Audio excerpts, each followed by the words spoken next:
Bon, il y a des soirées où il vaut mieux regarder le football. Déjà, en temps normal, une soirée électorale a quelque chose d'assez pathétique. On regarde quelques plateaux de télévision pour voir les perdants expliquer que c'est pas grave et qu'ils vont continuer comme avant, pour voir les gagnants pérorer. Là, c'était pire que tout. Bon, d'abord parce que l'abstention est la même qu'au premier tour, ce qui signifie que les Français, assez constants, ont voulu envoyer un message. Nous ne sommes pas allés voter et nous en sommes très contents. Et nous assumons complètement. Et nous nous en fichons de ce scrutin qui, visiblement, ne change pas la vie. Oui, parce que on peut évidemment analyser la victoire des sortants en expliquant que ça veut dire que les régions sont bien gérées. Ça veut surtout dire que les Français ont l'impression que ce n'est pas là que ça se joue, qu'en effet, ils sont contents, plus ou moins, des choix en matière de transport, des choix en matière de formation professionnelle, sauf qu'ils savent très bien que ce n'est pas là qu'on pourra renverser la table. Donc, ils se sont désintéressés, redésintéressés du scrutin. À côté de ça, différents enseignements doivent être tirés. 7% à l'échelle nationale pour La République En Marche, c'est plus une claque, c'est une grosse mandale. Alors, là aussi, ça signifie tout simplement que le parti présidentiel avait beau aligner les ministres, a eu beau essayer de surfer sur le déconfinement, rien n'y fait. Ce gouvernement est détesté et ce parti politique n'existe pas. Autre point, la défaite sur laquelle tout le monde glose ces derniers jours, la défaite du Rassemblement national. Là encore, les cadres du Rassemblement national ont accusé le gouvernement d'avoir raté, peut-être volontairement, l'organisation de ces élections. De fait, c'est un scandale absolu. La non-distribution des bulletins est une honte totale. Mais on peut supposer que ce n'est pas forcément ça qui explique la claque au Rassemblement national. Peut-être le fait, tout simplement, que les citoyens français n'ont pas envie de voir le Rassemblement national aux manettes dans une région.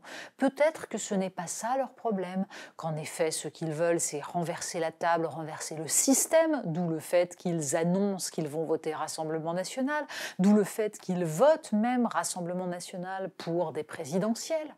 En revanche, à la tête d'une région, quel intérêt puisque justement ils ont l'air d'estimer que, à cet échelon-là, peu de choses se jouent.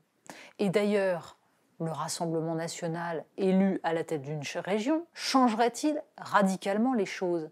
Certainement pas, puisqu'encore une fois, ce n'est pas là que ça se joue. Ce n'est pas là qu'on peut véritablement marquer une différence, puisqu'on est dans la gestion quotidienne pure et simple. Enfin, on peut constater que dans certaines régions, il y a eu une véritable mobilisation, un barrage contre les insoumis. Alors pas contre n'importe quels insoumis, pas non plus contre n'importe quelle Europe Écologie Les Verts, mais en l'occurrence, en Île-de-France, il est clair que certains électeurs se sont mobilisés pour aller voter Valérie Pécresse, peut-être avec une pince sur le nez, en tout cas, visiblement, pour faire barrage à des gens comme Clémentine Autain. Ce que nous raconte là aussi ce scrutin, c'est que la gauche unie, ça ne marche pas à tous les coups parce que ça dépend quelle gauche s'unit. Et qu'à côté de ça, Carole Delga a été réélue avec un score pharaonique, justement parce qu'elle ne s'est alliée avec personne. Bref, la gauche aura beaucoup de mal à créer une véritable dynamique si les insoumis, les plus radicaux d'Europe Écologie Les Verts continuent à tenir un discours qui est un discours anti-universaliste, qui rentre en collision directe avec le discours qu'essayent de tenir en ce moment aussi bien d'ailleurs les communistes que les socialistes. Mais tout cela, c'est du constat, c'est une espèce de bilan qui nous raconte l'état de délabrement du paysage politique français. Le constat principal, c'est que les Français, visiblement, attendent qu'il se passe quelque chose et qu'ils savent bien qu'entre-temps, rien n'a d'intérêt. La seule chose qui pourrait compter, ce serait de changer radicalement le système économique, de modifier les règles du jeu, et ils savent que ce ne sont pas des élections locales qui pourront le faire. Alors évidemment, tout le monde l'a bien compris, on lit ces élections comme une répétition de l'élection présidentielle. Sans doute grosse erreur de perspective. Encore une fois, les enjeux ne sont pas les mêmes. Mais de fait, il était à mourir de rire de regarder les discours des candidats potentiels de la droite. Bon, Valérie Pécresse, très classique, scolaire. Pas grand-chose à dire. Mais entre Laurent Wauquiez et Xavier Bertrand, c'était le concours de présidentiable. Alors, Laurent Wauquiez avait choisi la thématique ligne claire, j'ai fait ce que j'ai dit ce que je faisais, bref, croyez en moi, car je ne mens pas, je ne triche pas et je suis fiable. Avoir à ce point-là besoin de l'expliquer, c'est louche. Ça faisait presque un petit peu trop. Xavier Bertrand est plus malin. Son positionnement est clairement un positionnement de candidat à l'élection présidentielle, ce qu'il est explicitement, contrairement à ses concurrents, avec des accents qui essayaient de flirter avec les plus beaux moments de l'histoire présidentielle française, discours sur vous, les petits, les sans grades. Il s'adressait aux pauvres, aux classes populaires, aux classes moyennes. Il essayait d'expliquer à quel point il allait justement parler aux perdants du système, essayer de changer la vie. On n'a toujours pas compris ce que c'était que la République des territoires.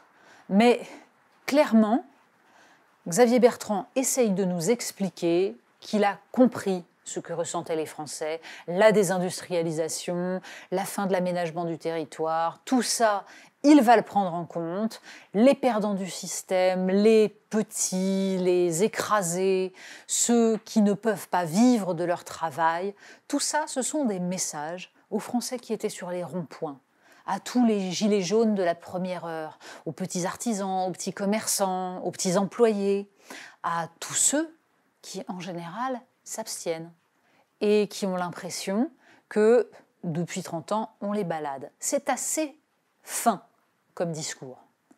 Reste que, pour l'instant, les propositions qui vont avec ressemblent plus à une ressucée d'un programme de droite classique d'il y a 20 ans. On verra bien. Mais en tout cas, dans le match des présidentiables, Xavier Bertrand, face à Laurent Wauquiez et Valérie Pécresse, semble avoir pris une longueur d'avance. Il reste un an, ça va être très très long, surtout si on doit en permanence regarder les excès des uns, les claques des autres, et se faire croire que ça y est, tout est joué, puisque le bilan de cette soirée, c'est quand même que les commentateurs qui nous expliquaient qu'on ne pouvait pas faire sans Le Pen et Macron, que c'était le duel forcé, nous expliquent aujourd'hui que les cartes sont rebattues et que ce ne sera pas Le Pen-Macron. Bref, il n'y a pas plus versatile qu'un commentateur.